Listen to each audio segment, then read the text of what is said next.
Podcasti 6. käik toob teieni autolaen Bigbank efektiga.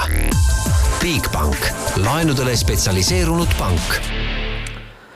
Tervitus, rallisõbrad, on käes hooaja eelviimane WRC etapp Kataloonia ralli. Enam palju polegi jäänud, sel nädalavahetusel võib selguda maailmameister. Meie siin põnevuse tekitamiseks muidugi loodame, et seda ei juhtu. Kes siis täna siin favoriidid on sellel Kataloonia rallil ja kuidas meie vaatevinklist teist tundub? Meil on telefoniühenduses Jaan Martinson. Jaan, kirjelda, kus sa täpselt oled, kuna sa pilti meile ei näita, siis sa pead väga detailselt kirjeldama, mis su ümber on ja mida sa näed. No ma olen siin põhimõtteliselt rallipargis ja siin, kus tehase tiimid on, Hyundai on oma kahekorruselise maja siia kenasti püsti pannud, Toyotal on ka tavaline, nagu tal on niisugune pikk ja ühekordne, aga see M-spordi telgid ikka paistavad väga õnnetult selle kõige kõrval välja ja praegu just ootan Ott Tänatkut pärast testikatset tulemas, et natuke uurida, et kuidas tal läks ja mis on põhiküsimus on ju see, et uued Pirelli rehvid on ju, asfaltirehvid on sel rallil autodel all ja Ogierilt sai uuritud, et kuidas nad töötavad, aga Sébastien Ogier, kes nüüd läheb maailmameistritiitlit võitma, ütles, et ta ei oska selle kohta mitte midagi öelda, sest nad ei ole saanud mitte kordagi neid rehve testida, et eks siin reede-laupäev paistab. Ja aga ta ütles, et ta loodab, et need rehvid on natukene nii-öelda vastupidavamad, sest et asfaltil on ju olnud probleeme nii Ott Tänakul, Ogier ka endal ja eks Pirelli andis ju sellega mõista, et nad uued rehvid välja tõid, et eelmiste rehvidega ei olnud kõik asjad päris korras, et saab näha, et ehk saab ka Ott Tänakult natukene rehvide kohta infot tankida, aga ja ma ei usu, et talgi väga palju öelda oleks. Kas rallipark on publikule avatud? Ei ole, siin on ikkagi tühjus, mingisugused tüübid siin kõnnivad, aga ei ole jah, et ja ajakirjanikega on kuidagi vähe, et kuigi siin jah, Hispaania ajakirjanikke on tavapärasest rohkem kenasti kohal, aga kahjuks jätab see jah niisugune tühja mulje ja ega ta tegelikult seda õiget Hispaania rallit, vähemalt see rallipargis tunda ei saa. Küll aga nagu ma olen näinud pilte katsetelt, et see shakedownilt, et seal oli ikkagi rahvast küllalt palju. No viimane kord, kui sa Hispaanias käisid, siis ma olin ka seal sinuga ja lõppes see meil ju päris õnnelikult. Linna sisse jõudes poetasid väikse pisara ka või? No, eks ta ikka väike pisar tuleb põsele, meenutades 2 aastat tagus, kui Ott Tänak maailmameistri tiitli siin kindlustas ja mäletan ka, kui me tegime temaga intervjuusid Oti isaga, Martin Järveojaga ja kõik olid ma ei saa öelda, et nad hüppasid rõõmust või midagi, aga nad olid niivõrd rahul olevad, niisugune suur pinge langes kaelast ära, et lõpuks ometi. See, mida me oleme eluaeg jahtinud, see on lõpuks käes. Kui pinges paistab sulle Sébastien Ogier olevat? No ei ole, ta võtab asja rahulikult, seal on ikka piisavalt palju suur eduma, 24 punkti edumaad ja ma arvan, et ta kõige rohkem põeb nüüd sellepärast, et see auto ja rehvid vastu peaksid. Et sealt nagu mingit tagasilööki ei tuleks ja ma arvan, et siin läheb tõsiseks lahinguks ikkagi Elfin Evansiga, aga ütleme niimoodi, et Ogier on ju ikkagi piisavalt palju varu, et ta võib selle esikoha Evansile ära anda, olla teine, võtta punkti kattelt head punktid ja läheb asi Montasse edasi, läheb, aga ta on ikkagi eduseisus. No testikatse võitis Ogier, Evansi ja Neuvilli ees. Usud sa, et selles järjestuses hakatakse ka homme tempot tegema?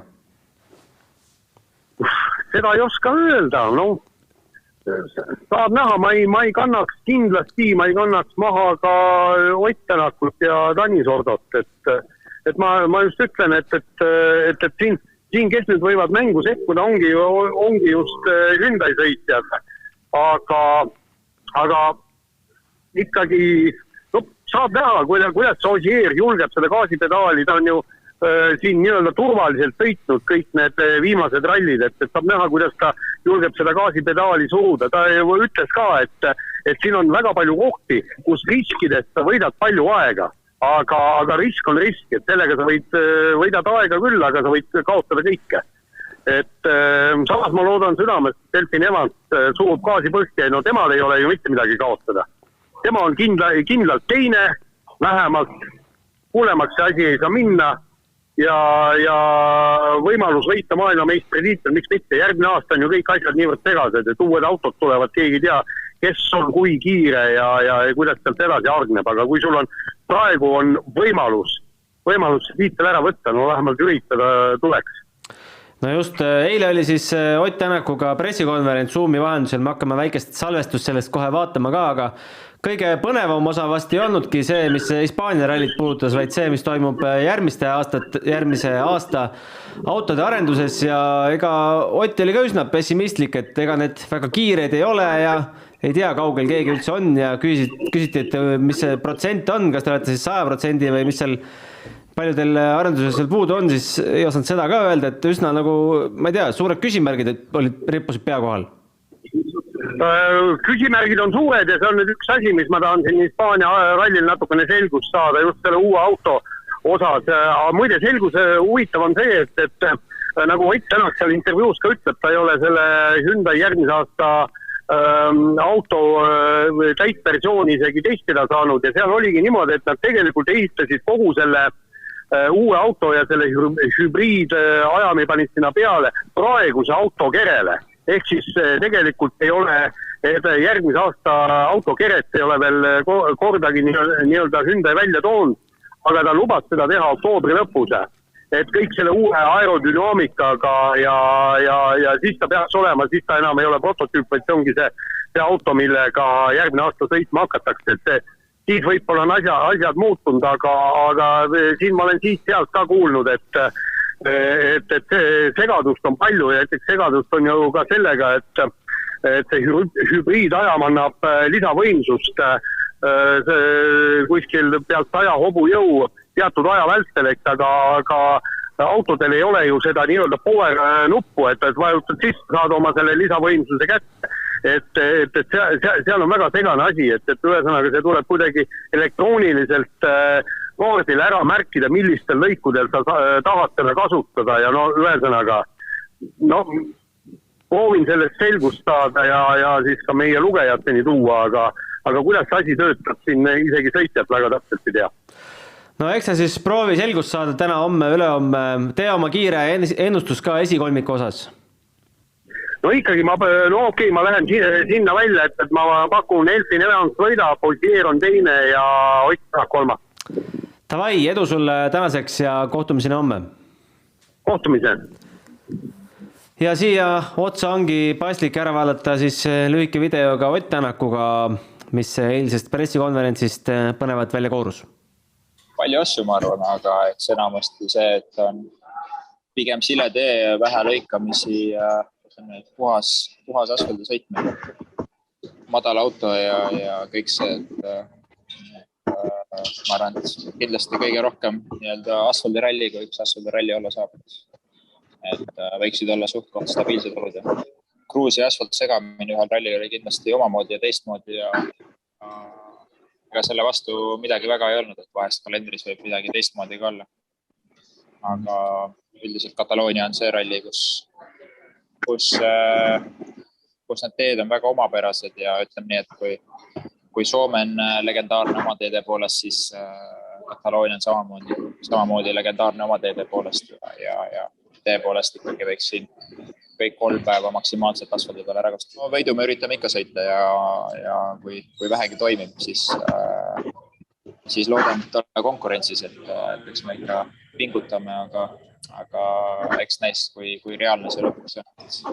Et viimased paar aastat ma olen ikkagi pigem nõrk olnud selle auto kasvade peal ja vaatan, mis teha annab. Vahepeal midagi oleme suutnud edasi arendada. Loodetavasti on suund okei, aga seda näeme alates homsest. Kas see jutt on ikkagi õige, et sul on täiesti kama kõik, et mis kohal sa MM-sarja lõpus oled? No 3. koht on ikka 3. koht, no vähemalt pronksmedalgi. ei tea, kas rallil medaleid jagati vist. Ma ei ole kunagi ühtegi medalit võitnud, aga eks täis saab. Et otseselt ma arvan, kas see on teine koht, kolmas koht, neljas koht, see kindlasti ei ole oluline, aga samas kui võistlus on peal, siis võidu ikka sõidame ja kui lõpuks on see kolmas koht, siis olgu see kolmas koht. Et see ei tähenda seda, et me ei pinguta, kindlasti me pingutame. Kalle Roandpera rääkis, et see uus auto vajab hoopis teistsugust sõidustiili. Kas vahe on nii drastiline? Vahe on väga drastiline, jah. Et juba nimi ütleb, et ta ei ole enam WRC auto, ta on Rally 1 auto ja see juba ütleb, et järelikult ta ei ole WRC auto nime väärt. Aga ma arvan, et kes vähegi tehnikast midagi teab, siis autod juba tulevad omajagu raskemad ja mass on see, mis määrab palju. Et kui auto läheb raskeks, siis kindlasti see mängulisus kaob ära ja siis seetõttu ka peab sõidustiil muutuma. Tommi Mäkinen kurtis, et aeglased on need Rally 1 autod, et kas see on oht, et Rally 2 autod on lõpuks kiiremad või? Ma lugesin ka seda Tommi artiklit ja ütleme nii, et ma olen Tommiga nõus ja ta kindlasti ei räägi vale juttu, aga eks näis. Eks insenerid kindlasti üritavad nendest reeglitest maksimumi välja võtta ja eks näis, mis saab, aga ütleme nii, et Tommi mõte ei ole üldse vale. Sellised olid siis Oti mõtted eile enne ralli algust. Tere tulemast saatesse jälle, Ronald Poom. Põhimõtteliselt võib juba öelda tere tulemast koju, väga koduseks on saanud see siin käimine. Aga kohe ma ütlen ära selle Oti intervjuu kohta, et ma pole nii head Oti intervjuud vist kunagi näinud. Ja üsna sööke vaba. Täiesti vaba ja nagu mõnu, ma ei tea, mida Jaan tegid, aga väga hea intervjuu ja väga informatiivne ja andis kõik oma ideed väga lahkelt Eesti rahva ette, nii et väga hea intervjuu täiesti. No ma ütlen, see pressikonverents tegelikult kestis 20 minutit, seal peale Eesti ajakirjanikke, seal oli 2 Eesti ajakirjanikku, siis üks haaval lasti veel välismaa ajakirjanikel ka, keda oli veel 3-4, et kõigiga rääkis väga vabalt. Päris uskumatu ja teine asi Oti kohta, ma jälle vaatasin praegu seda intervjuud ja vaatasin, et Ott on ikka täiesti ajatu, et näeb samasugune välja nagu ta kui kuskil kunagi golfiga jääraja peal paugutades, et vana on varsti 40 juba, ei ole kuhugi vanaks jäänud, nii et äkki järgmised 10 aastat veel paneb WRC-sarja. No just. Ott ütles, et ta pole kunagi medalit kaela saanud. Sa oled rallis mõne medali saanud kaela? Ühe olen ja see oli kuskil mingi küla jääraja võistlus ja see jäi ka ainukeseks medaliks. Edasi on ainult neid karikaid jagatud, mis võtavad oluliselt rohkem ruumi ja mul on suht suur probleem nendega, sest neid on kindlasti 3-kohaline number, täpsemat numbrit ma ei tea ja mul ei ole kuhugi panna neid. Mul ei ole kodus garaaži ka kahjuks, et need vedelevad mul lihtsalt. Et kutsume ralli korraldajaid rohkem medaleid vorpima? Ma ei tea, medaleid või mingi spa-kinkekaarte või midagi. Aga tulles nüüd selle juurde, mida Ott rääkis, et varem oli, mis on teada, et varem oli see ju segaralli aastal 2009 oli viimati ainult Asverdi ralli. Minu hinnangul, ma muidugi ei tea, kuidas see nädal hakkab nagu kulgema, teeb see natukene igavamaks, et natuke üksluisem võrreldes eelmiste aastatega. Mis sina arvad? Kindlasti. Hispaania ongi selles mõttes, Hispaania võlu ongi minu meelest välja tuld selles üks päev asfaldit, teine päev kruusa.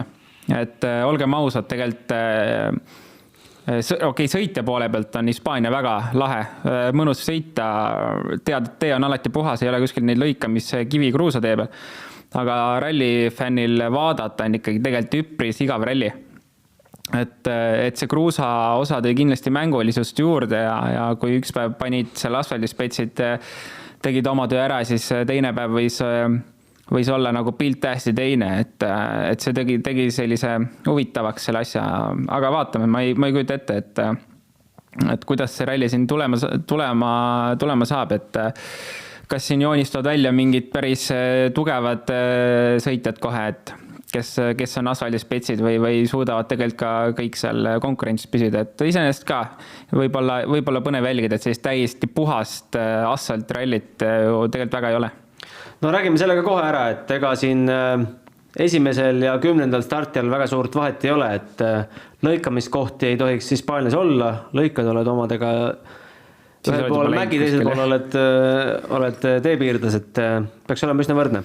Ja ei, seal mingit vahet selles mõttes ei ole, et ilm, ma usun ka, et ei saa mingit rolli mängima. No, pühapäeval lubab vihma, 40%, rohkem mitte. Okei, et no eks siis vaatame, kus piirkonnas see on juba laupäeval äkki arutame sellel teemal, aga jah, tõenäoliselt ongi ainuke faktor, mis seal midagi saab muuta, on vihm ja midagi muud ei ole, et see tee ei muutu, kõigil on võrdsed võimalused ja selles mõttes võib-olla, nagu ma ütlesin, et Hispaania siis vähemalt siis on ralli, kus on kõigil nii-öelda võrdsed olud, aga teisalt ka, et saamegi näha neid nii-öelda tagaotsa mehi ja seal keskel, kes varasemalt tulevad, et kui iga rallil on mingisugune stardi positsiooni eelis või vastupidi ikkagi olemas, siis see ralli saab mingis mõttes selles mõttes põnev olema, et kõik on võrdsed rehvid, võrdsed autod põhimõtteliselt ja võrdsed tingimused. No vaatame punktitabelit ka. Seis on selline, et ainult 2 meest on jäänud tiitli peale heitlema, need on Sébastien Ogier ja Elfyn Evans, 24 punkti on vahet. Peaks olema 31 punkti enne viimast rallit, no see Jaapani lipp seal peaks asenduma tegelikult Itaalia lipuga. Parandame selle oma Delfi portaalis kindlasti ära. See tähendab siis sisuliselt seda, et Otile parima stsenaariumi kohaselt paistab veel teine koht, aga nagu te ise ütlesid, teine või 4, ega seal väga vahet ei ole. Tähendab siis seda, et kus mul oli siin spikker ees ka, selle võib nüüd eest ära võtta, et kui Ogier võidab ja saab teise koha punktikatsel, on ta maailmameister. On veel erinevaid kombinatsioone loomulikult, sest see pole ju kivisse rajutud, et Ogier võidab ja Evans tuleb teiseks. Aga vast neid kõiki kombinatsioone ei hakkagi arutama. Fakt on see, et ta peab saama 7 punni rohkem kui Evans. Et ei tundu nagu ülemäära keeruline ülesanne ühelt poolt, aga teiselt poolt, et annab ikka seda 7 punkti otsida. Ja tegelikult kui nüüd paigutadagi 1 ja 2, mis teoreetiliselt tunduks kõige loogilisem Ogier ja Evansit, on ju. Mõlemad sõidavad tiitli peale, teised on juba, teevad seal oma asja. Siis esimese ja teise koha punkti vahe ongi kõige suurem, ehk siis esimene koht varastabki kõige rohkem punkti teistelt ära, et edasi see punkti vahe läheb väikseks. Samas ikka loodame, et see võitlus püsib edasi, et ma olen väga suur Ogieri austaja, tõsiselt, ta väga meeldib mulle, aga mulle meeldib põnevus ka, nii et ma loodan, et ma ei taha, et tal nüüd halvasti läheb, aga ma loodan, et see põnevus säiliks ja kas siis peab midagi juhtuma või mingi error peaks olema seal, et ta seal ilmselt esikolmikus vähemalt ei oleks, et ma arvan, ta on küll sõita Hispaanias, kes suudab sõita ennast vähemalt esikolmikusse ja tõenäoliselt kõrgemale kohale. No Ogier on selle ralli lausa, kui ma ei eksi, 3 korral võitnud, viimane kord küll Volkswageniga. Ühe korra katkestas liidripositsioonilt Power Stage'il, kui me lihtsalt mäletan Volkswageniga. Aga valitsevad võitjad, siin on ikkagi Thierry Neuville ja oma eelmise kaardilugeja Nicolas Cisulliga. Ott Tänak mäletatavasti oli teisel kohal, kui ta oma tiitli kindlustas ja Dani Sordo oli 3. 4. oli Sébastien Loeb. Top 4. oli 3 Hyundai'd. Ott ütles, et ega nad sel aastal pole asfaldil Hyundai'ga väga kiired olnud, aga ajalooliselt justkui nagu Hispaania on ju sobinud. Ja Hispaania on kindlasti sobinud ja Otile tegelikult ju idee poolest asfalt üldse sobib, et kui me vaatame 2019 tulemusi, siis asfaltil oli ta väga tugev alati. Jah, selle autoga on nagu pigem olnud keeruline tal see.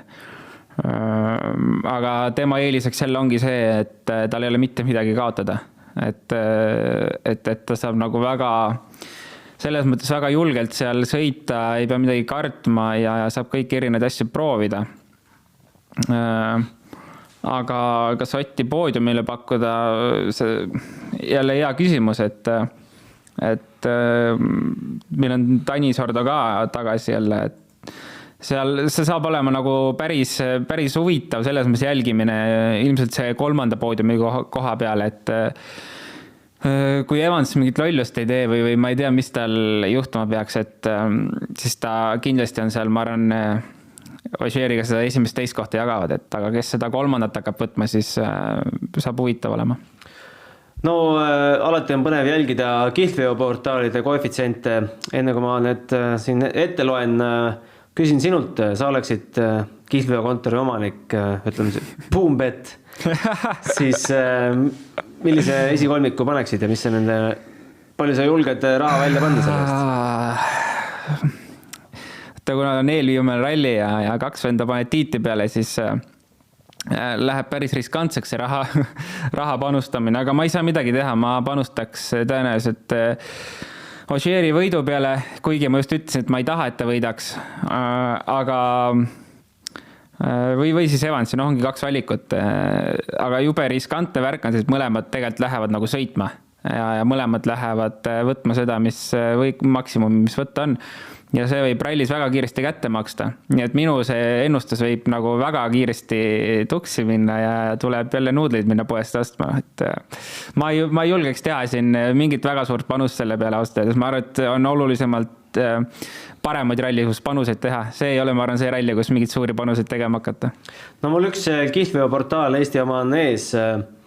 Üllatav on see, et Oti võimalusi peetakse Elfyn Evansiga võrdseks, 5,0 pakutakse selle koefitsiendiks ja Sébastien Ogier loomulikult favoriit 4,0, Thierry Neuville 5,75, Tanis Ordo 8,50.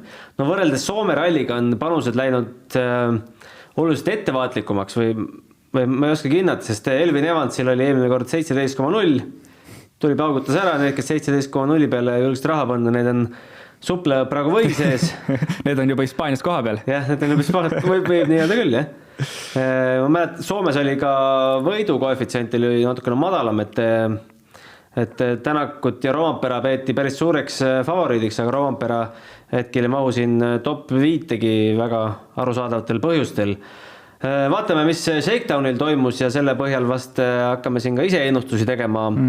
Sébastien Ogier, no me eeldame küll, et see Shakedown on läbi, kuigi Tanis Ordo erinevalt Tänakust ja Neuvillist pole veel 4. korda rajale tulnud, aga tal selle kohustust ei olegi, sest 3 korda on kohustus tulla WRC autodel.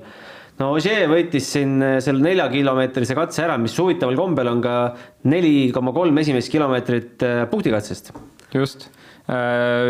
Peaks isegi vist esmakordne juhus olema selline, et ma ei mäleta varasemast ajast sellist olukorda, kus Shakedown on osa katsest rallil. Aga väga mõistlik otsus oli tegelikult, sest Hispaania see Shakedown, see suht Salou linnas on ikkagi olnud selline pigem show, et seal midagi, ütleme, ralli jaoks ei ole nagu vaadata olnud.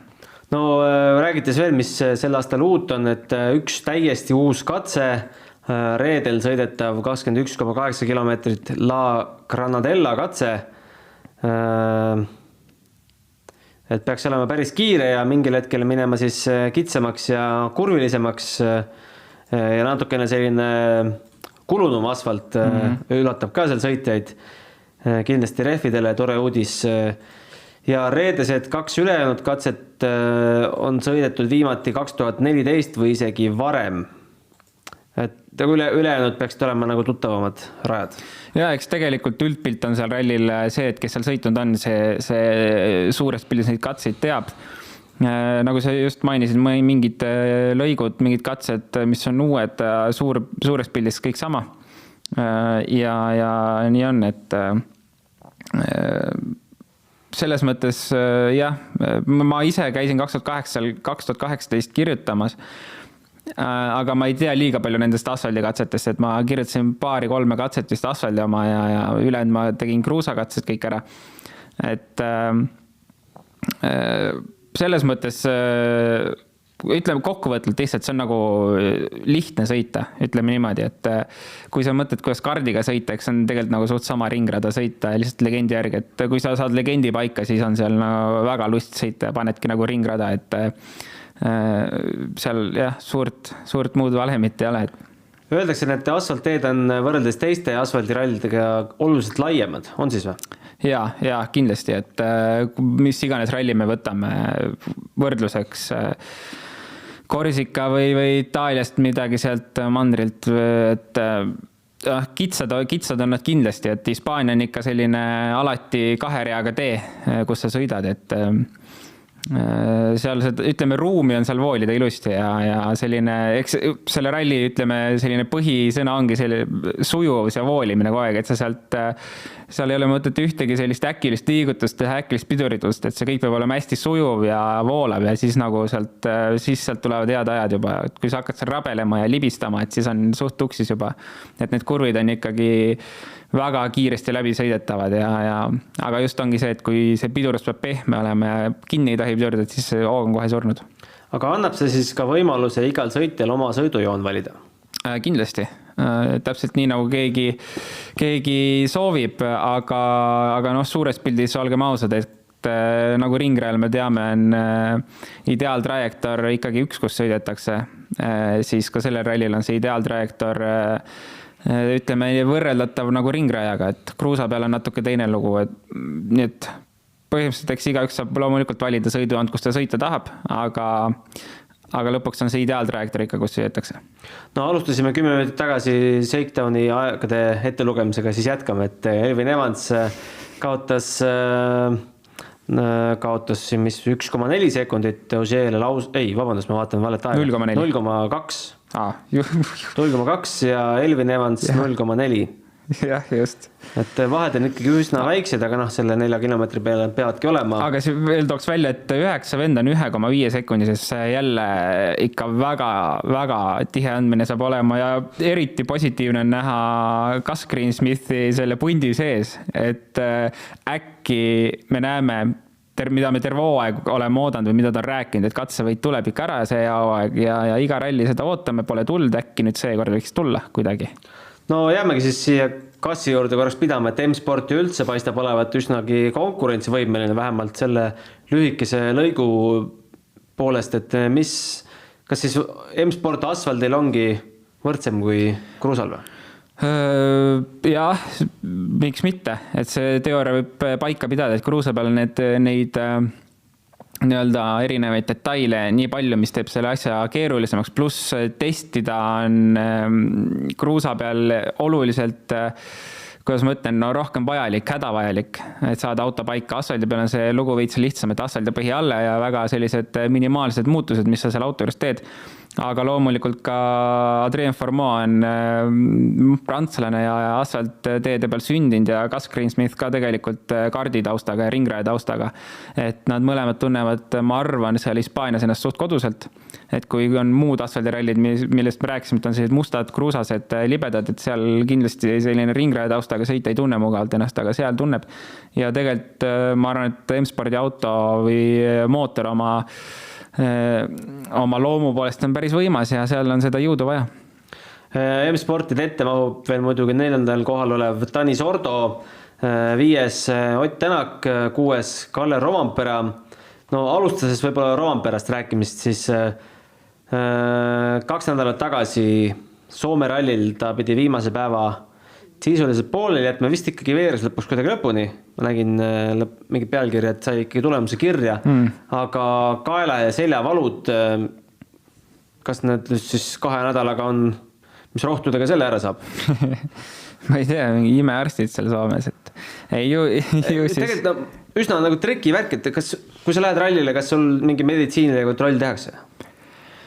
Või pead sa mingid paberid esitama? Ralli ajal küll tehakse, et kui sööva katkestad, siis tehakse, on kohustuslik teha, aga rallide vahel sellist asja ei ole, et siis on juba ilmselt sõitja enda vastutus ja enesetunne, kas sa saad peale minna ja kuidas sa saad peale minna. Aga ju see selles mõttes, no õnneks seal ei ole hüppeid, et see selg võib-olla tal ikkagi haiget teeb, aga kuna hüppeid ei ole, siis otsustati, et selle sileda maa peal võib sõita.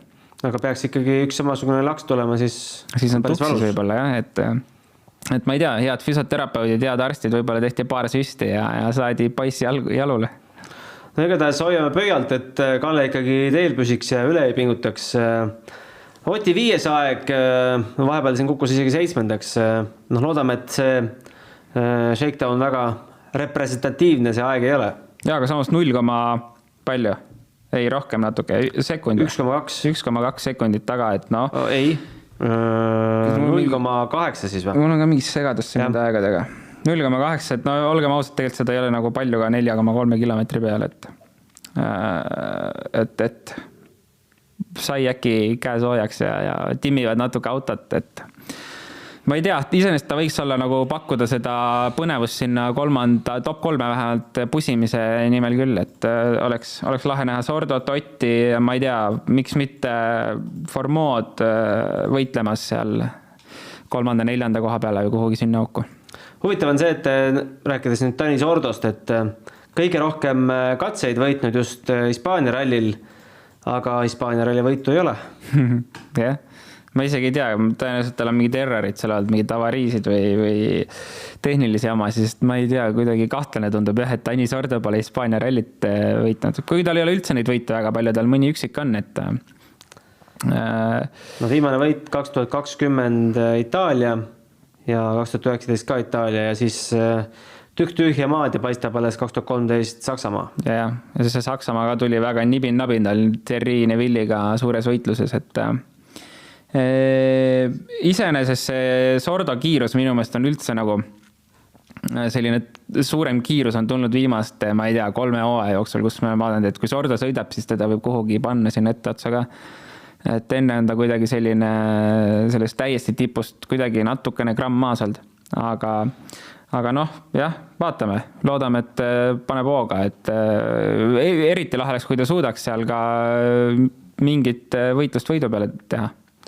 No kokku on meil 73 ekipaaži, mis on üsnagi soliidne arvestades, et 2 aastat tagasi oli vaid 64. Jaa, loomulikult. Ja junior WRC on ju, selles on ka asi. Ja asi on selles, et õnneks ei ole katse meie jaoks läbi, kui Ott on sealt läbi sõitnud, vaid Robert Virvese leiame ka siit stardirivist, kohe ütlen, mis numbri alt. 43, nende auto peal on küll 53, Robert Virves ja Alex Lesk lähevad siis hooaega lõpetama. Junior WRC sarjas selgub sel nädalavahetusel maailmameister. Just nii. Ja põnev on see, et välja jagatakse topeltpunktid. Ja seis on veel ka selline, et teoreetiliselt on ka Robertil šanss, kui ta võidab ralli. Ja kõik teised ära kukud. Aga jah, katsesõidud loomulikult. Aga siin minu meelest on küll Jon Armstrong selline suur favoriit, et on no ei näe, ma ei tea, okei, Bajari võib-olla sealt tuleb midagi näitama tegema, aga Martin Sesks on küll, ma arvan, sellest võitlusest väljas, et ma ei usu, et sealt midagi tuleb, nii et eks Bajari ja Armstrongi vahel saab jagatud, aga pigem panustaks Armstrongi peale.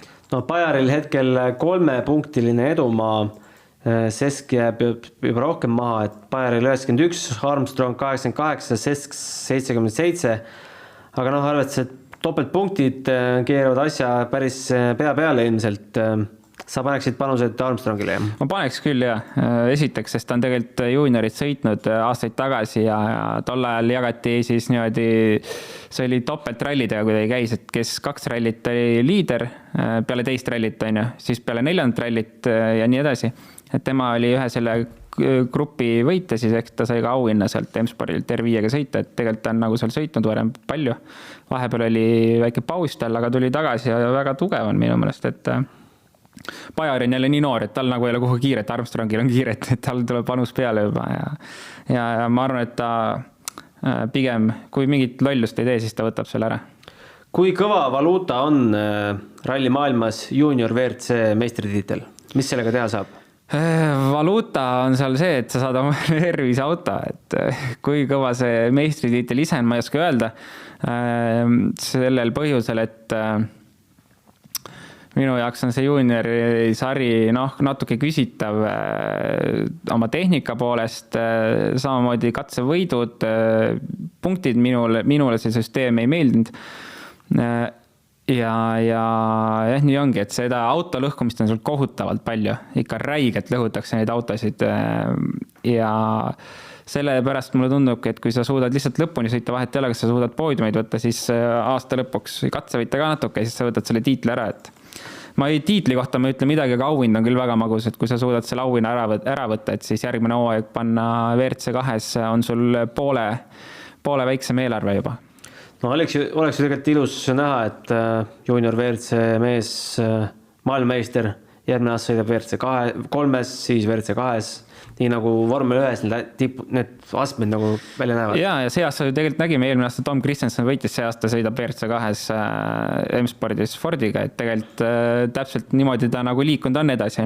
Kahjuks on tal päris keeruline hooaeg olnud, aga muidugi järgmisest aastast juuniori sari saab selles mõttes olema põnevam. Minust on järgmisest aastast, et hakatakse sõitma Rally 3 autodega, ehk siis 4-veoliste autodega. Nii et see hüpe või see vahe siis tegelikult R5 autosse pärast või Rally 2 autosse saab olema natuke väiksem ja mugavam, et siis on vähemalt hooaeg 4-veolisega juba all. Tuli meelde, et WRC arvestuses jäi meil ühest mehest täiesti rääkimata. Siin on, vaatan praegu, et järgmise aasta sõitjate nimekirja Wikipediast. Siin on Hyundai's on kirja pandud Oliver Solberg ja arva, kes on tema kaardilugejaks pandud. Aaron või? Kaardilugejaks on kirjutatud Alev Ström. Kes selle juba nii huvitav? Ma arvan, et see eestlaste käsi on mängus ja võimalust ei ole. Aga on siis selge järgmine aasta, et Oliver Solberg Tanis Ordoga hakkab autot jagama. See teade vahepeal tuli, kuigi meil oli ju teadmine, et Oliver seal tiimis jätkab, oli varem olemas. Ja puhtalt selle pärast juba, et ta testis järgmise aasta autot, sellest oli ka oletada, et seal ta sõidab. Aga mitte Alev Ström, pane valmis sellest. Leping on allkirjastatud. Aga vahepeal tuli ka uudis, et Greg Breen on Fordi mees, mis ei olnud ka üldse mingi üllatus. Ja see on, ma arvan, kõige parem uudis, mis üldse saab tegelikult järgmisesse aastasse alla. M-Sport, ma arvan, et on üks tugevamaid oma auto poolest järgmine aasta. Me oleme näinud seda põhimõtteliselt iga uue generatsiooniga. Nad alustasid kõige varem, nad on kõige rohkem testi tõenäoliselt teinud, neil on hea sõita nüüd olemas. See, ma arvan, pakett, mille Greg saab, on ideaalne ja see ülipõnev saab olema. Et tahaks näha jälle seda, nagu Sebastian Ogier tuli ja näitas, kuidas Fordiga sõidetakse, et seda midagi sarnast tahaks küll näha järgmine aasta. Aga kellel ei ole veel lepingut all, ametlikult on Gus Greensmith, ei tea, et mis rahapakke seal veel loetakse, et neil on ka kolmandat meest ka juurde vaja. Väga huvitav, jah. No ma arvan, et on need rahapakid kuskilt voidelt välja võluvad ikkagi siin enne uue aasta algust. Ja Toyotas siis Esa-Pekka Lappi ja Sebastian Ogier hakkavad jagama kolmandat autot, Elvin Evans, Kalle Rovampere ja ilmselt ka Katsuta oma programmiga ikkagi peale saab. Ja loomulikult Katsuta on alati puldis, seal pole küsimust, kas raha on või ei ole, küll see raha on olemas, et Katsuta sõita saaks. Jaapani poiss on alati olemas. Aga Solbergist rääkides, siis ma usun, et paljudele kõvadele sõidumeestele on ikkagi pinuks silmas, et tal see leping on ja pinuks on silmas ka see, et siin Hispaanias tuleb WRC-ga jälle starti, et tema sellist hooaega vaadates, siis ega ta sellist kinki väärt ei ole. No jah, sellest me eelmine ralli rääkisime ka ja vaatasime seda listi ette sealt WRC-st, et see on ikka päris punane ja no ma ei tea, kes selle pulli kinni maksab, et Oliver seal sõidab järgmine aasta. Ma ei taha uskuda, et see on puhtalt Hyundai raha. Ma arvan, et seal on ka natukene Petter peab oma rahakotti natuke tuulutama, et selline asi...